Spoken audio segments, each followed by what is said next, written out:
Bueno, muy buenas tardes a todos. Vamos a dar inicio a este nuevo Sembrando Ideas, que es un espacio que la SPOL ofrece para, junto con un grupo de investigadores expertos sobre una temática, poder conversar justamente en relación a dicha temática. Y el tema que nos convoca la tarde de hoy es el Objetivo de Desarrollo Sostenible número 7, energía asequible y no contaminante, para lo cual tendremos 3 panelistas expertos que son investigadores del SPOL y que un poco nos compartirán sus experiencias relacionadas al tema. Antes de dar paso al panel y a la discusión sobre el tema, primero les comento que luego de esta corta bienvenida empezaremos a presentar a cada uno de nuestros panelistas y esperamos que cada panelista, una vez que es presentado, pueda compartirnos su experiencia sobre el ODS 7 en un tiempo de aproximadamente 12 minutos cada uno. Le pido a los panelistas, por favor, tratarnos de ceñir a ese tiempo para poder manejar el Sembrando Ideas dentro de los tiempos esperados. Una vez que los 3 panelistas se hayan presentado, entonces procederemos a una parte muy importante para nuestro Sembrando Ideas, que es el de poder recibir sus preguntas y orientadas para nuestros panelistas, para que ellos procedan a contestar. Las preguntas podrían ser dirigidas a un panelista en particular o abierta a cualquiera de ellos. Les ruego que en el momento en que ustedes tengan una pregunta, la puedan ya de una vez registrar en el chat del Zoom, para así, llegado el momento, estar listos ya para poderle preguntar a nuestros panelistas sus inquietudes, ¿no? Entonces no tienen por qué esperar hasta el final para formular sus preguntas, sino conforme se les vengan a la cabeza las preguntas, por favor, por el chat del Zoom, las pueden ir realizando. Y finalmente tendremos un cierre y agradecimiento. Unas pequeñas indicaciones. Por favor, vamos a mantener los micrófonos apagados para así evitar ruidos en la presentación. Las preguntas, como hemos mencionado, las manejaremos a través del chat de Zoom. Las pueden formular en cualquier momento, pero serán contestadas de acuerdo a la agenda. Y finalmente, para recordar que las opiniones que nuestros expertos compartan en la tarde de hoy son de exclusiva responsabilidad de ellos y no necesariamente representan la opinión o pensamiento de la SPOL. Con esa pequeña introducción y bienvenida, damos paso a la presentación de nuestro primer panelista, el doctor Manuel Álvarez, quien es un profesor de la Facultad de Ingeniería en Electricidad y Computación de la SPOL, que recibió en el 2020 su doctorado en sistemas eléctricos de potencia por parte de la Universidad de Birmingham en el Reino Unido. Gracias a su investigación ha sido galardonado con varios reconocimientos, como por ejemplo el premio Roy Billington de Oro por parte de la Universidad de Idaho, y asimismo por sus colaboraciones y contribuciones a la investigación ha recibido reconocimientos como por ejemplo ser el mejor revisor en el área de ingeniería por parte de Web of Science. Sus áreas de investigación incluyen la física educativa, la computación cuántica, la optimización de energía renovable y la confiabilidad de los sistemas de potencia. Los dejo con ustedes entonces al doctor Manuel Álvarez. Adelante, Manuel. Bien, bueno, muy buenas tardes con todos. Voy a proceder a compartir pantalla.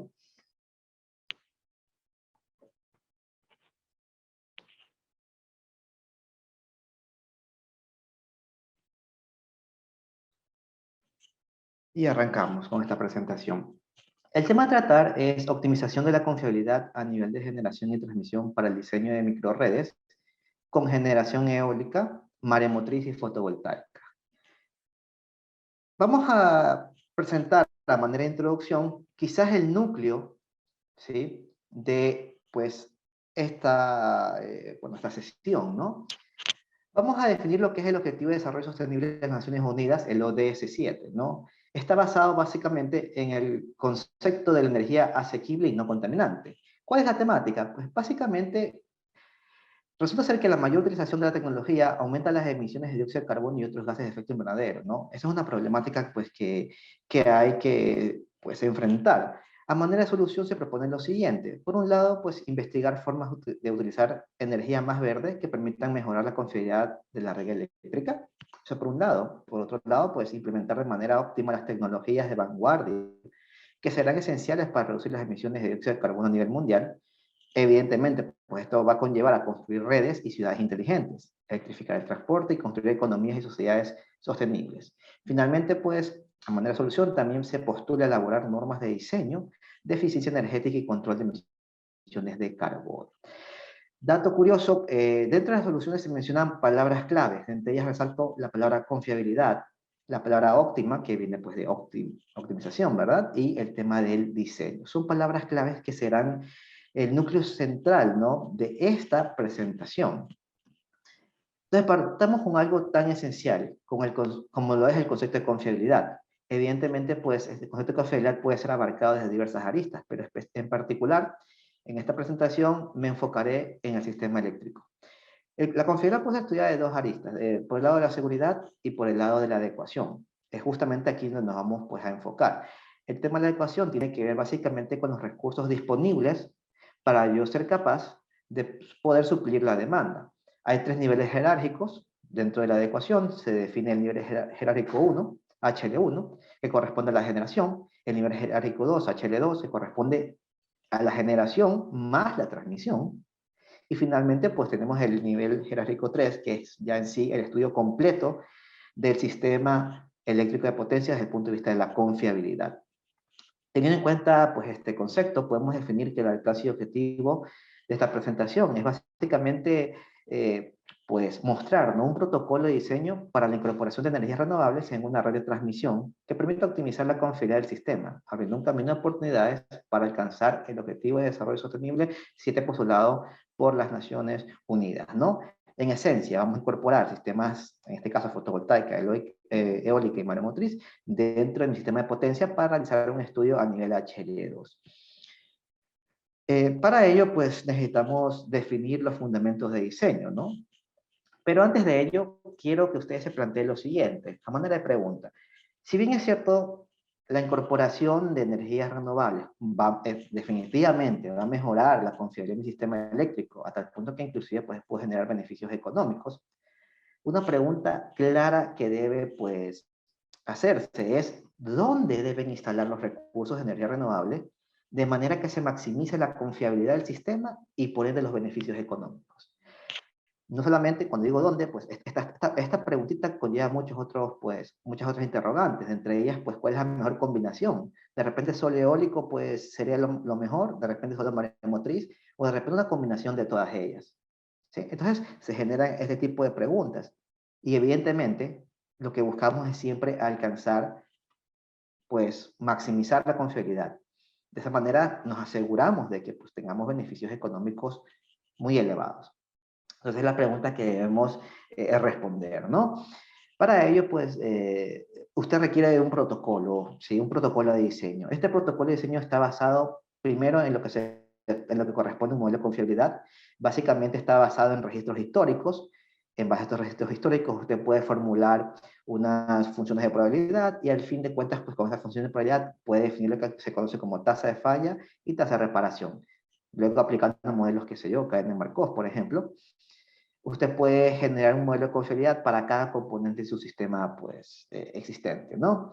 Luego, pues, se procede dentro del protocolo con la simulación de eventos de falla mediante técnicas de muestreo. Particularmente, y una de las más comunes a utilizar es la técnica de muestreo de simulación de Monte Carlo, ¿no? De ahí, pues, en cuanto al método de optimización, hay varias técnicas que se pueden utilizar. Dado que manejamos un sistema eléctrico de potencia, pues lo más recomendable es usar técnicas meteorísticas, dado que las ecuaciones que rigen dicha red, pues terminan siendo no lineales. Entonces, métodos de optimización como algoritmo genético o optimización, por ejemplo, de partículas, pues serían idóneos para pues, esta finalidad. El protocolo pues culminaría con la evaluación de la confiabilidad, que básicamente se mide, ¿sí?, bajo una función objetivo, el cual es minimizar costos. ¿Sujeto a qué? Sujeto a las restricciones que rigen los parámetros energéticos de mi red, ¿no? El resultado final va a ser una distribución óptima de las energías renovables. Entonces, aquí pues se presenta un pequeño caso de estudio.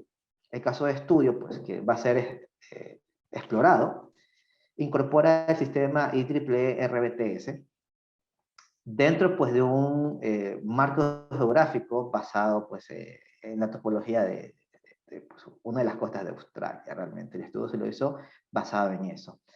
¿Qué datos de entrada yo requiero para realizar mi estudio de planificación? Pues en esencia yo requiero datos como son la potencia de cada fuente pues, de generación, ya sea esta hidroeléctrica, térmica, inclusive también requiero la potencia de las fuentes de energías renovables. ¿Qué más requiero? Yo requiero también conocer el tiempo de vida de cada componente, las tasas de falla, tasas de reparación, los costos, cuánto me cuesta adquirir cada componente, cuánto cuesta operar, cuánto me cuesta inclusive pues las prácticas de mantenimiento. A esto se suma también el conocimiento, ¿verdad? De poder, de alguna manera, determinar cuál es el perfil de demanda que yo debo suplir en mi red. Todo esto corresponde pues a un levantamiento de información. Una vez que usted ha levantado la información y aplica el protocolo pues, que acabé de mencionar previamente, el siguiente paso pues ya son la obtención de resultados, ¿no? Recuerda, existen muchas combinaciones.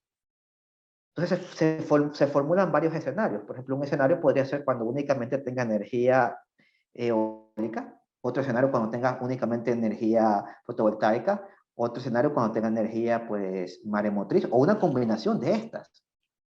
Cada uno va a tener un resultado diferente.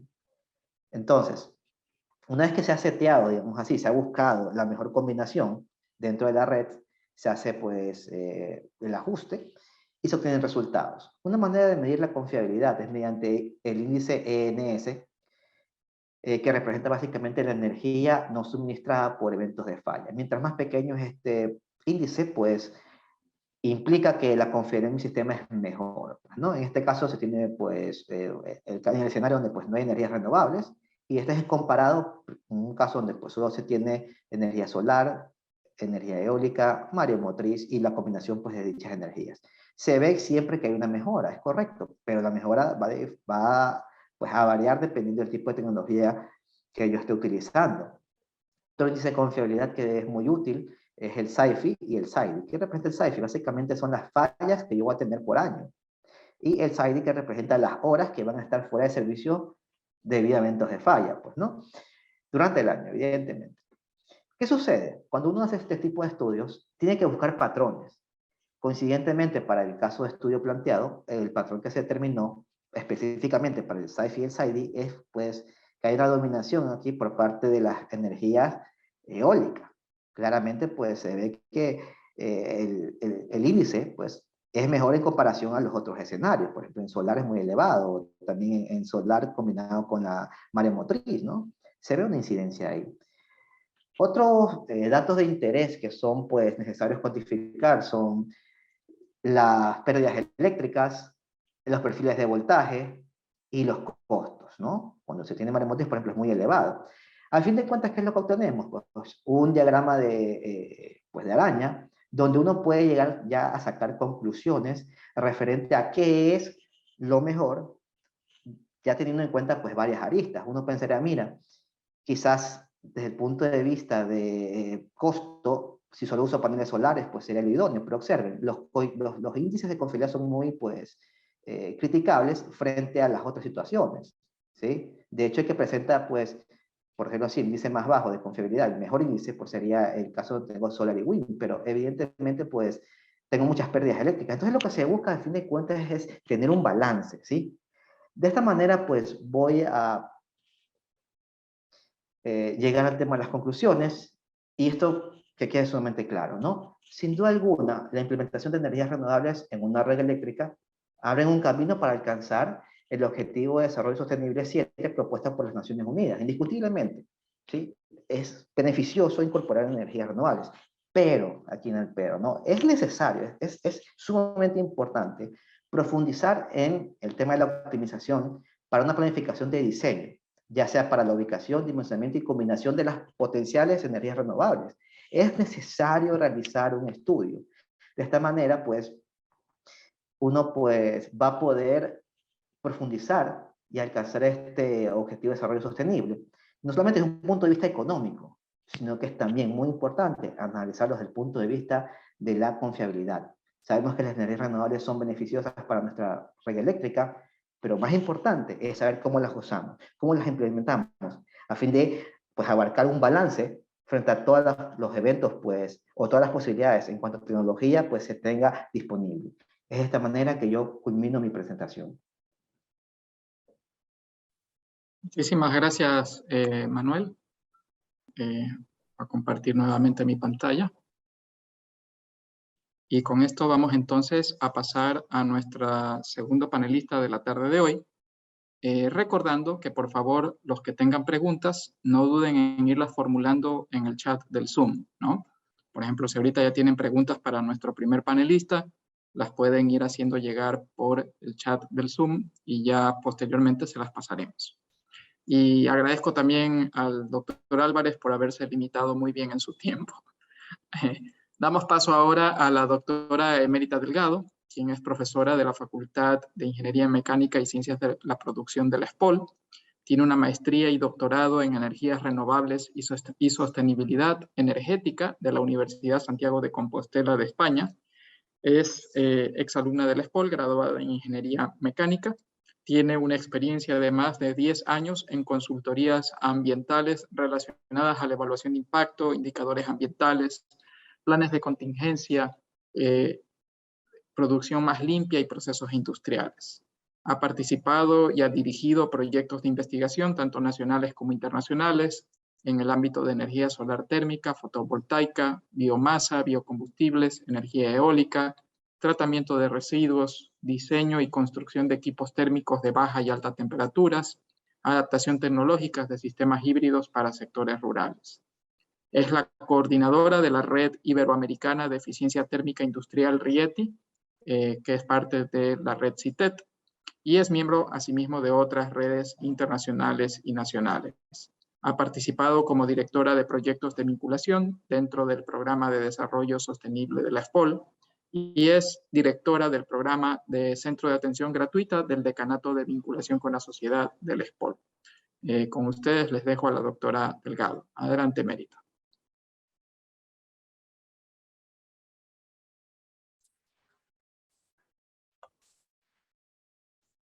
Hola, muy buenas tardes a todos. Gracias por estar presente el día de hoy a este gran evento.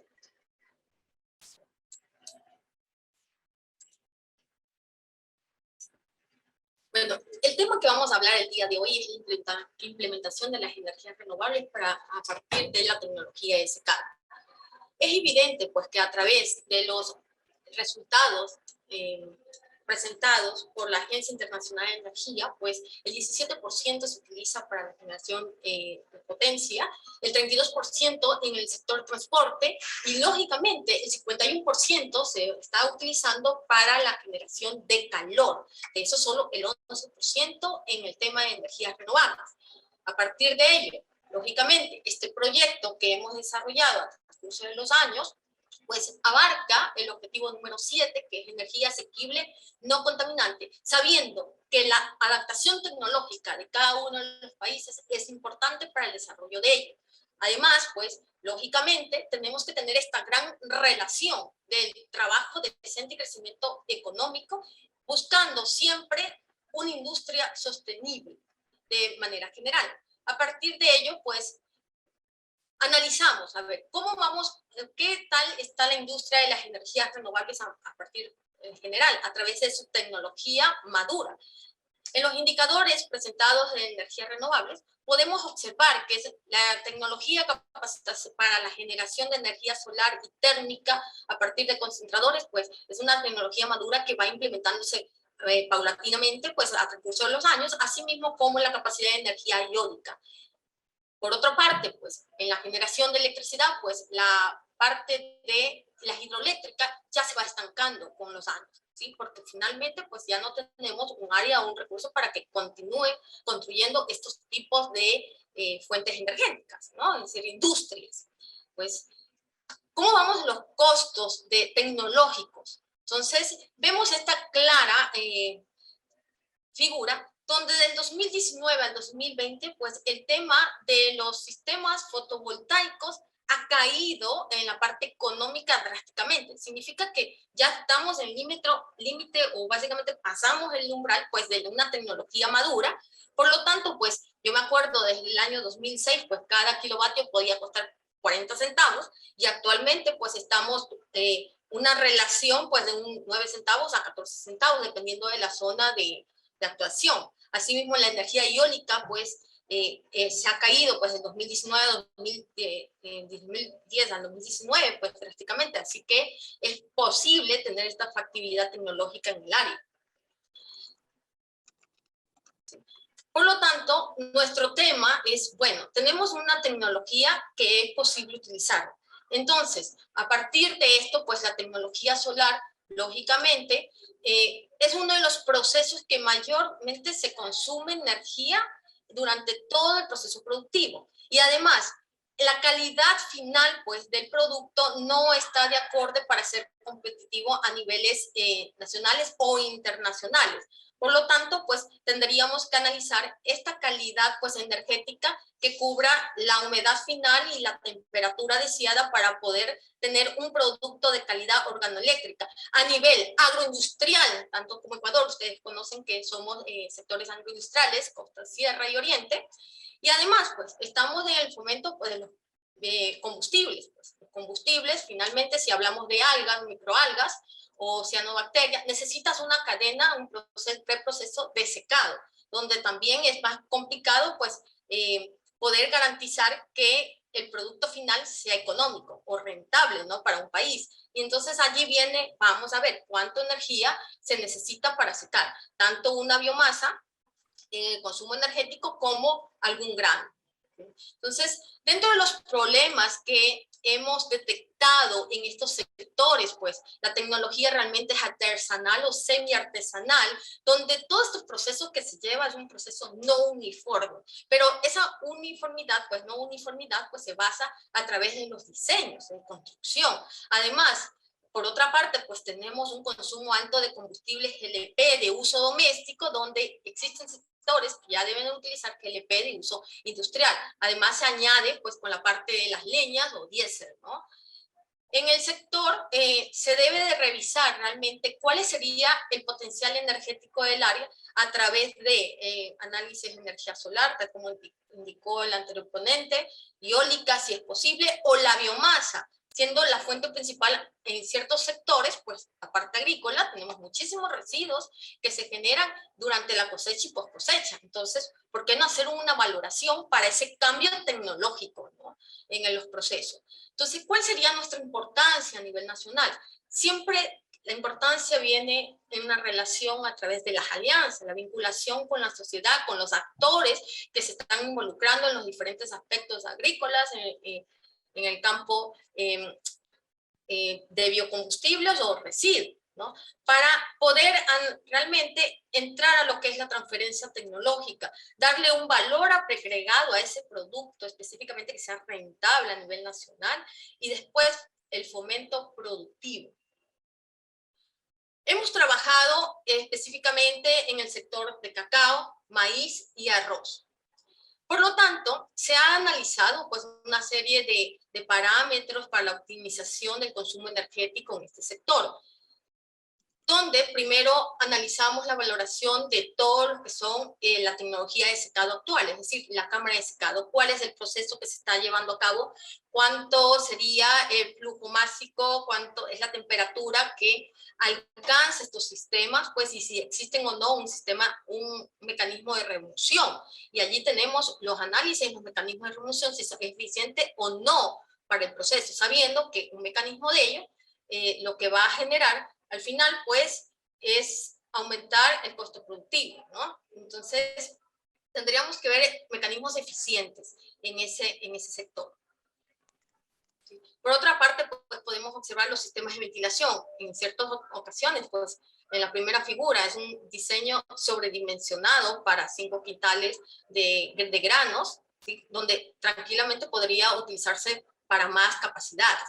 Además, la adaptación, pues, en la localidad se va a través del medio, ¿no? El uso de combustibles GLP con unos ventiladores, ¿sí? O adaptación, tal como les indicamos, pues, de un motor con unas hélices. Entonces, habría que analizar cuáles serían los sistemas de ventilación óptimos para un mejor secado a través de la velocidad de aire que sea constante, ¿sí?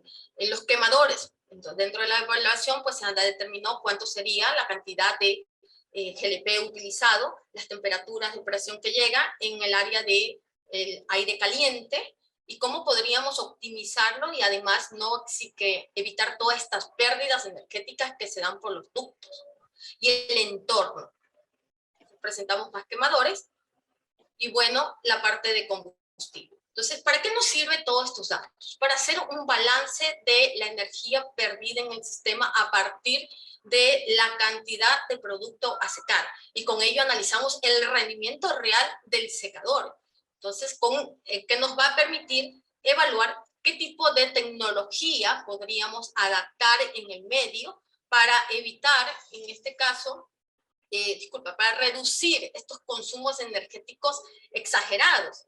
En el caso del rendimiento, pues de las capacidades de este tipo de secador, en torno de, bueno, son de 10 quintales, pues tenemos un rendimiento de secado del 26 al 44%, ¿no? Entonces, tendríamos que buscar los mecanismos para que esto se pueda solventar y mejorar esa eficiencia y no tenga tanta suficiencia. Tal como se había indicado, pues es necesario realizar un análisis de potencial energético del recurso con la finalidad de poder adaptar las tecnologías, tanto solar, eólica y biomasa. Biomasa en el sector agrícola, pues tienen todos sus residuos, tanto de poda como los residuos propios en el momento, en el caso de cacao, pues serían todas esas cáscaras de cacao. ¿Qué se podría hacer con ello? ¿Es factible o no usarlo en el proceso para cambio de combustión a partir de pelletización? Sí, de pellets. Entonces, se analiza los componentes elementales de cada uno de estos residuos, pues, y además el tiempo de secado, porque antes de ser utilizado o a ser procesado, es necesario llevarlo a un proceso de secado. Entonces, vas aumentando ese costo final del producto que quieres generar, ¿no? Entonces, dentro de los secadores híbridos que se han desarrollado en el CDTS, pues tenemos unos secadores donde consta de la fuente de energía solar, tanto térmica como fotovoltaica. Tenemos construcciones de secadores para biomasa, ¿sí? Donde se ha desarrollado toda la cámara de secado, se ha analizado exactamente cómo funcionan los sistemas de combustión en el proceso, si es adaptable o no hacer mezclas de secado. Actualmente estamos en eso, mezclas de residuos, actualmente estamos con ello, con la finalidad de no generar otros contaminantes, ¿sí? Para esto, pues, cuando hablamos de biomasa necesitamos otros equipos, adaptaciones añadidas, como son los molinos de martillo, como son las pelletizadoras, sí, que siendo importante para que tengamos una biomasa uniforme en el sector de combustión.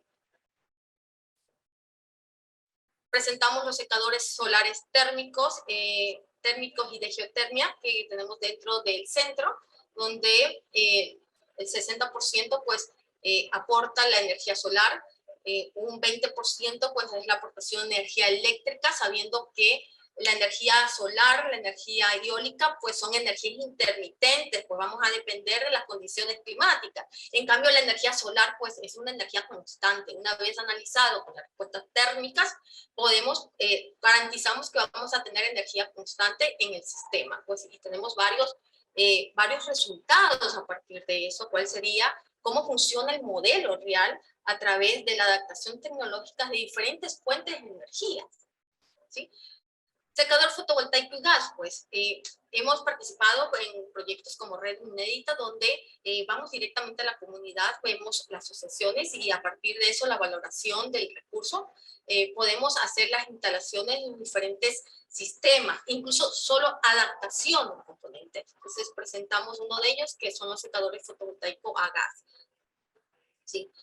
Tenemos varios diseños que también se están viniendo a cabo pues, en el desarrollo, y actualmente estamos en análisis, ¿no? En análisis de los sistemas fotovoltaicos directamente térmicos y del sistema. Bueno, ¿cuál es nuestra conclusión de manera general? Pues es fundamental empezar con esta parte de innovación tecnológica para todos estos sectores, especialmente agroindustrial, que finalmente pues, es una de las economías importantes de nuestro país, con la finalidad de fundamentar este tema tan importante como la eficiencia energética para el ahorro de combustible y electricidad de estos equipos de secado. Y finalmente, pues la búsqueda de alternativas como el uso de la biomasa, la energía solar térmica y energía eólica y otras fuentes alternativas como la geotermia, pues nos permiten incorporar en esta parte el cambio dentro de las normativas del cambio de la matriz energética productiva de los objetivos de desarrollo sostenible, especialmente en el ODS 7. Y concluyo pues presentando nosotros todas estas investigaciones que se han venido desarrollando y además ejecutando en cada una de las comunidades de donde intervenimos, pues gracias a lo que es el Programa Iberoamericano de Ciencias y Tecnología para el Desarrollo, donde las redes RIETI, RECIGED y REC Iberoamericana participan. Fueron proyectos que nos han dado fondos como proyectos nacionales dentro de la convocatoria inédita, la convocatoria RED. Y también tenemos mucha participación internacional en las diferentes universidades de Honduras, de México, de España, de Valencia y de Chile.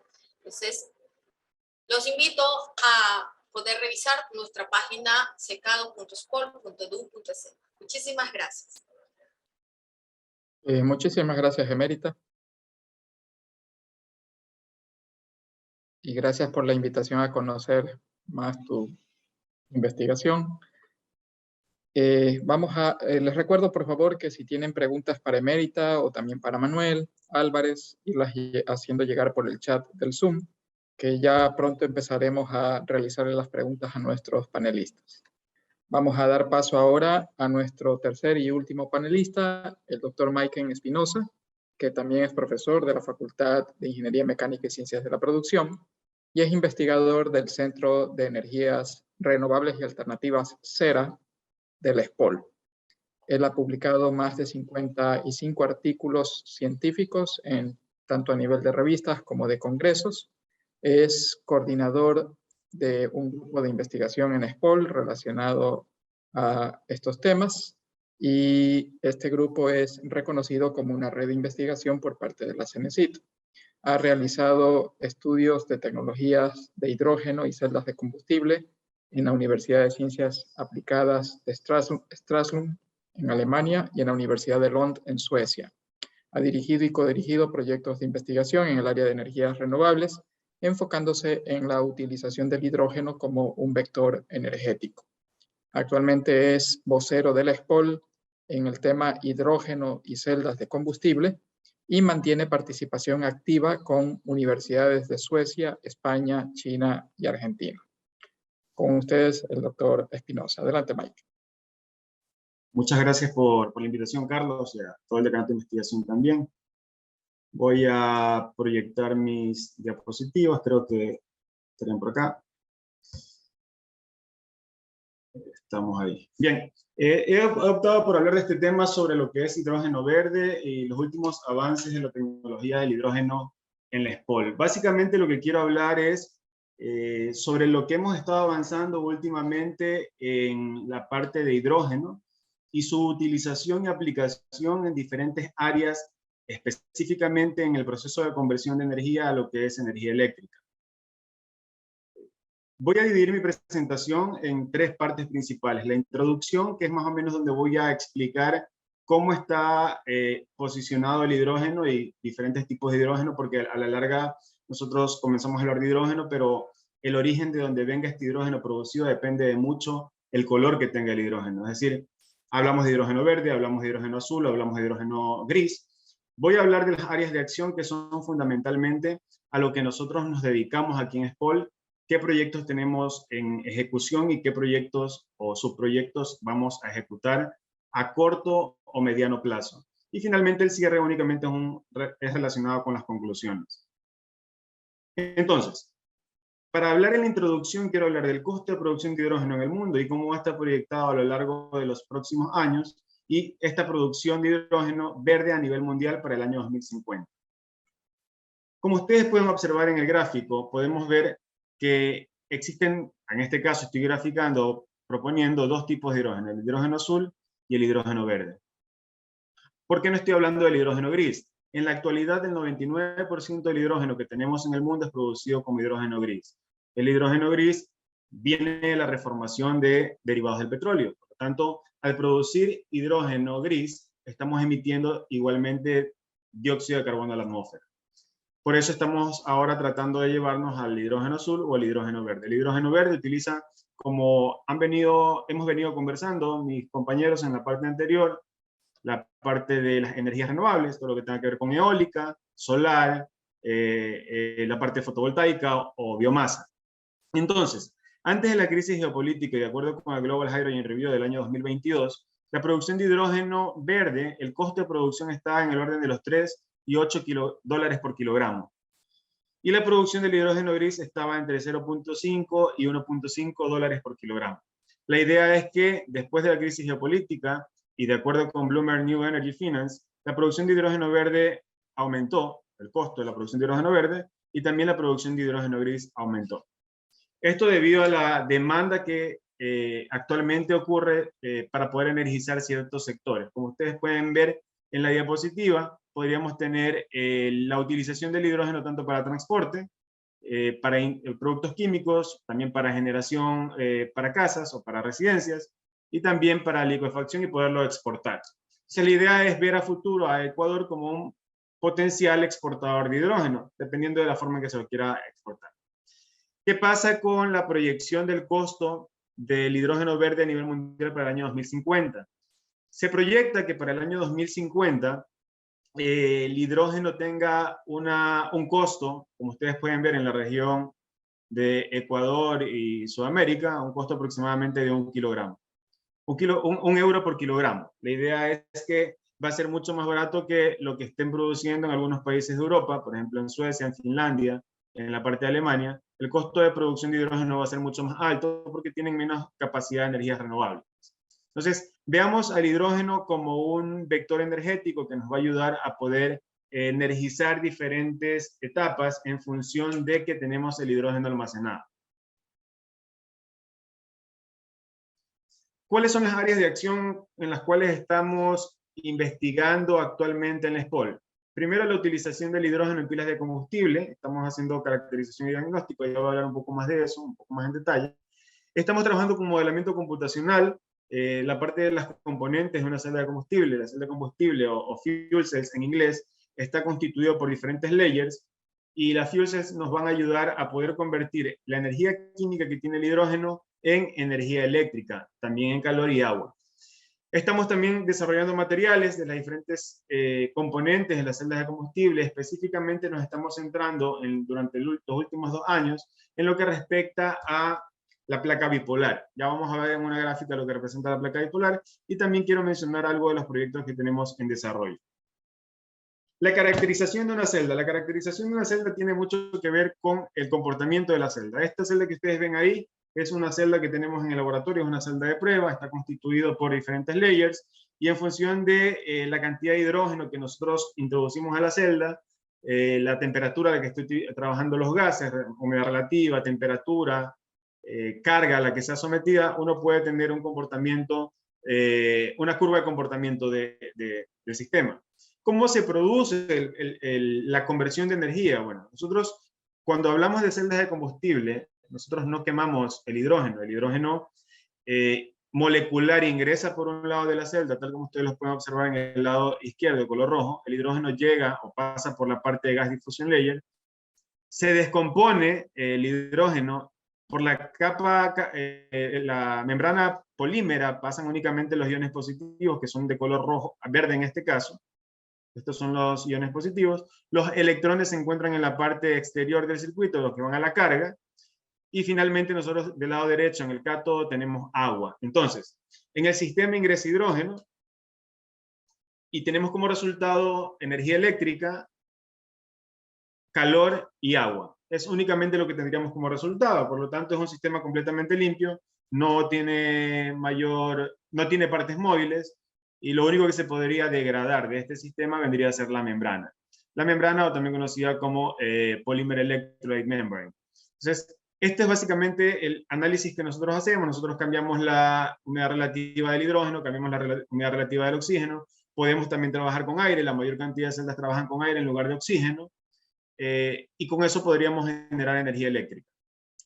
Nuestra segunda parte, o nuestra segunda arista en las líneas de investigación que tenemos acá, está relacionada con el modelamiento computacional de diferentes componentes de la celda. Entonces, una celda de combustible es más o menos lo que ustedes ven ahí. Hemos graficado una celda expandida, donde tenemos la membrana de color amarillo, tenemos las capas difusores del ánodo y del cátodo, gas diffusion layers. Esta parte gris vendría a ser la parte del catalizador, y nosotros también tenemos las placas bipolares. En este caso, lo que estamos tratando de investigar es el comportamiento de la capa difusora de gases. Fundamentalmente, tratamos de mejorar los parámetros de difusión, o los parámetros mecánicos como porosidad, tortuosidad, difusividad, la reacción que tengan ellos a la compresión, el aging, o cómo estos materiales podrían degradarse con el tiempo. Y nosotros utilizamos diferentes modelos para poder explicar el comportamiento de estos layers. Adicionalmente, ustedes pueden observar un SEM ahí de cómo se ve una capa difusora de gases a nivel microscópico, y a partir de eso, también poder hacer un análisis del comportamiento de agua o manejo de agua térmica que hay dentro del sistema. ¿Por qué? Porque dentro del sistema se puede generar agua. Del lado del cátodo habíamos dicho que se junta lo que queda de la molécula de hidrógeno con el oxígeno que está ingresando, por lo tanto se generan moléculas de agua, lo cual provoca un bloqueo del flujo de hidrógeno y por lo tanto puede disminuir la eficiencia. Es una parte importante del análisis de la celda de combustible, la eficiencia en función de los parámetros que estamos analizando, que serían parámetros de difusión. Adicionalmente a lo que hemos estado conversando, también estamos trabajando con el desarrollo de materiales de componentes de la celda de combustible. En este caso, fundamentalmente y específicamente, las placas bipolares. Las placas bipolares son los materiales sólidos que sostienen a la celda, le dan la resistencia mecánica y la estructura mecánica para que puedan trabajar. Estos materiales son termoestables y por lo tanto nosotros estamos haciendo aleaciones con grafito, hemos ingresado algunas partículas de fillers para que puedan disminuir costo, disminuir peso, mejorar conductividad eléctrica, mejorar resistencia mecánica. Y además nosotros estamos también últimamente, en colaboración con la gente de materiales, agregando grafeno, partículas de grafeno que nos van a ayudar a mejorar el comportamiento del material. Entonces, esta es la placa bipolar, básicamente es esta región que está aquí. Si pueden observar aquí los canales por el cual fluye el hidrógeno, entonces esta es la placa bipolar que estoy mencionando. Las placas bipolares, en este caso hemos logrado una probeta, la cual ha sido sometida a diferentes temperaturas, a diferentes pruebas de composición, pruebas de resistencia mecánica, y la idea es obviamente poder ir mejorando eficiencia y reduciendo costos. Aquí ustedes pueden ver la vista aumentada del relleno de carbono para las probetas que estamos desarrollando. Finalmente, algunos de los proyectos en desarrollo que tienen que también ver con el Objetivo de Desarrollo Sustentable número 7, que es energía asequible y limpia, es el dimensionamiento de electrolizadores. Podríamos tener la energía renovable, eólica, solar, térmica, que nos produzca hidrógeno, para eso nuevamente llevarlo a un electrolizador que nos dé energía eléctrica. Un electrolizador tal como está ahí, nosotros lo que estamos haciendo en la actualidad es dimensionarlos, tratando de hacer estudios computacionales que nos ayuden a mejorar o a entender el comportamiento de la celda. El electrolizador es básicamente una celda de combustible que funciona en sentido inverso.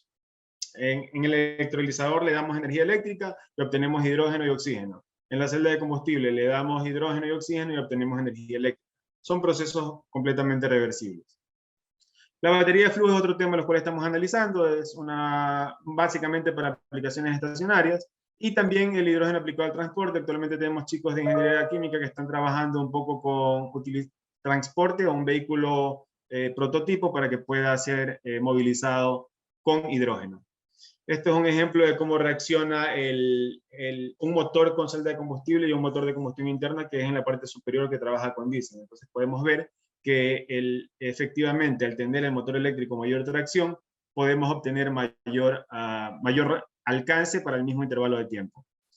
Finalmente, como para conclusión, lo único que puedo decir es que los costos de producción, tanto de la energía renovable y las tecnologías de pilas de combustible, van a disminuir y están disminuyendo. Se ha proyectado, como mencionado, que hay una disminución considerable de hidrógeno, del costo de la producción de hidrógeno.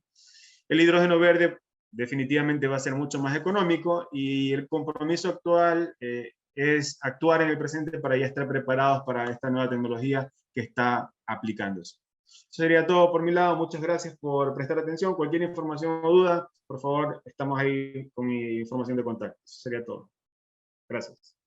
Muchísimas gracias, Mike. Voy a dejar ahí un ratito en pantalla que puedan ver los contactos. Y mientras tanto les recuerdo que pueden hacernos llegar sus preguntas para los panelistas a través del chat del Zoom.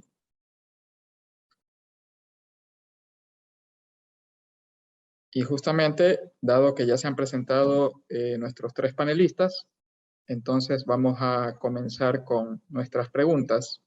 Tenemos una primera pregunta que creo que la persona que debería contestarla probablemente sea Manuel.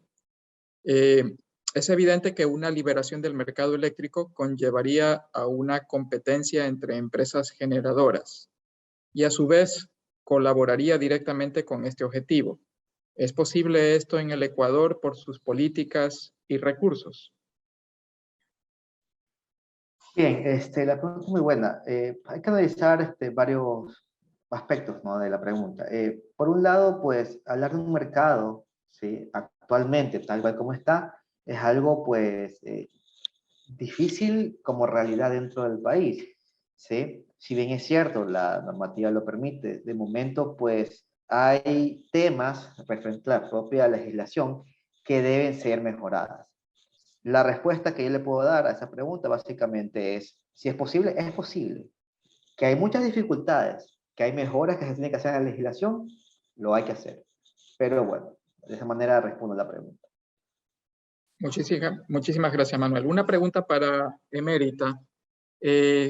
Entre los diferentes trabajos que mostró que ella y su laboratorio han realizado, estaba, por ejemplo, el caso del proyecto Inédita, y nos habló un poquito sobre el secador que se había producido ahí utilizando energías renovables.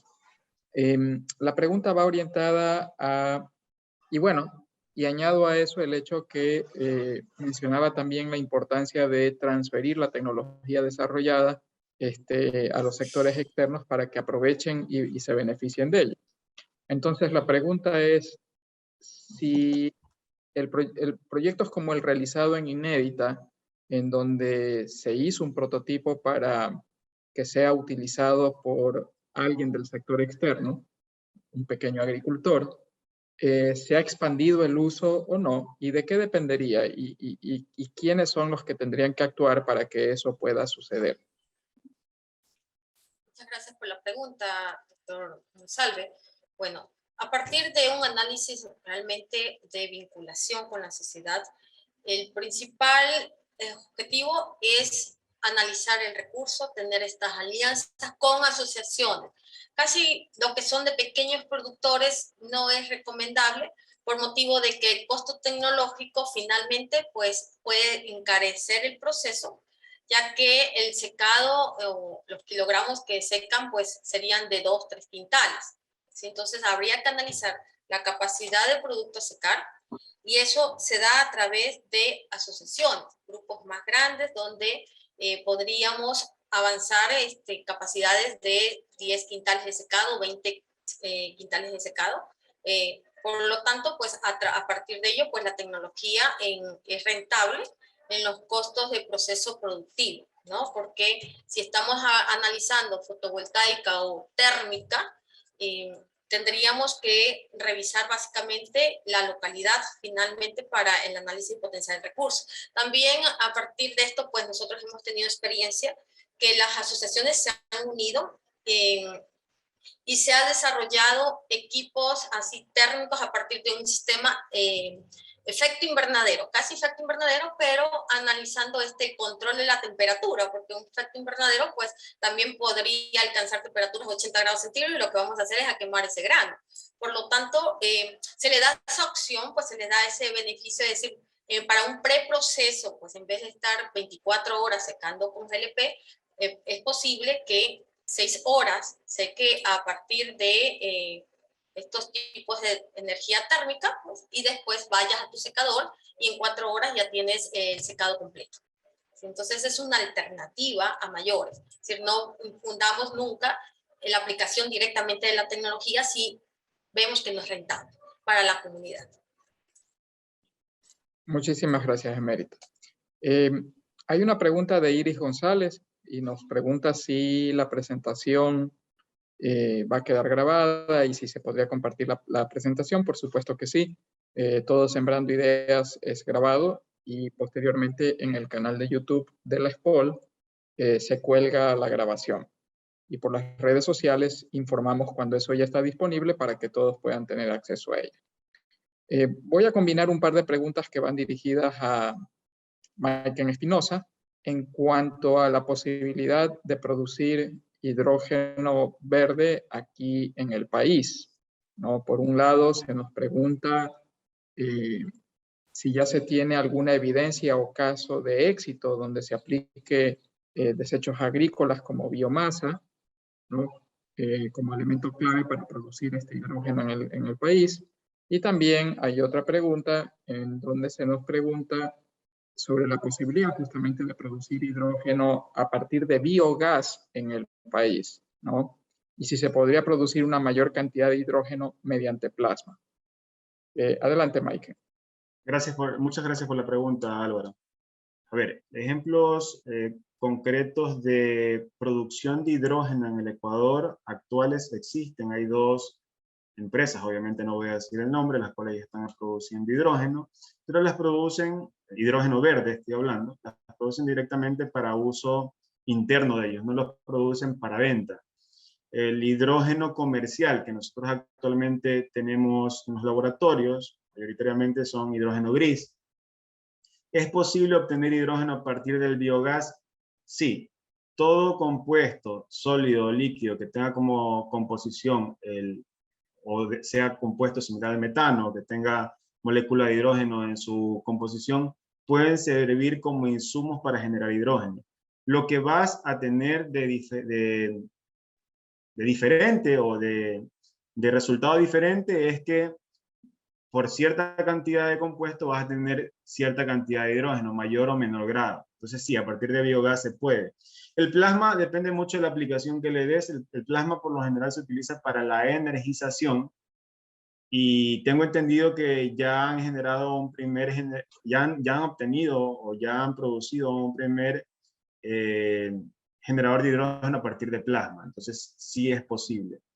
En cuanto a la producción de hidrógeno en Ecuador, tenemos grandes potencialidades inicialmente a partir de lo que es la hidráulica. Sin embargo, si hablamos o entramos un poco más a lo que son desechos agrícolas, se debería hacer un análisis de factibilidad para poder generarlo.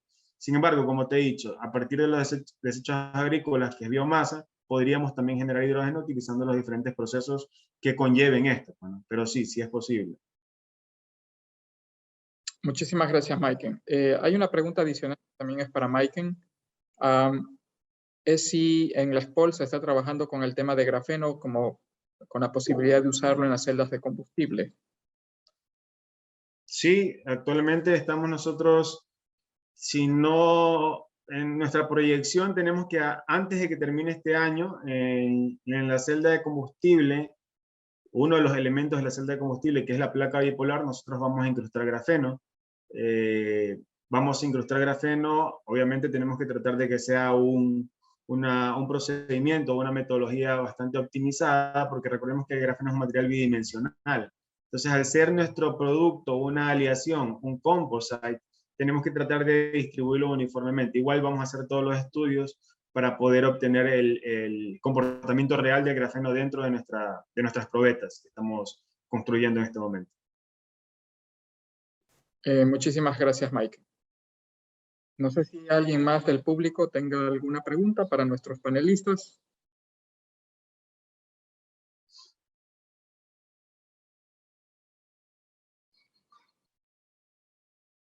Ok, parece que no.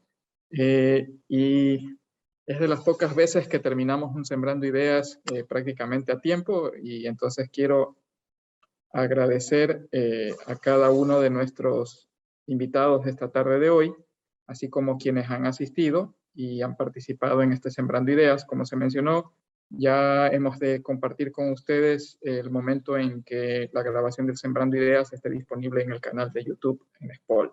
Y desde ya los espero para el próximo Sembrando Ideas para tratar y conversar sobre el ODS número 8. Tengan todos una muy buena tarde.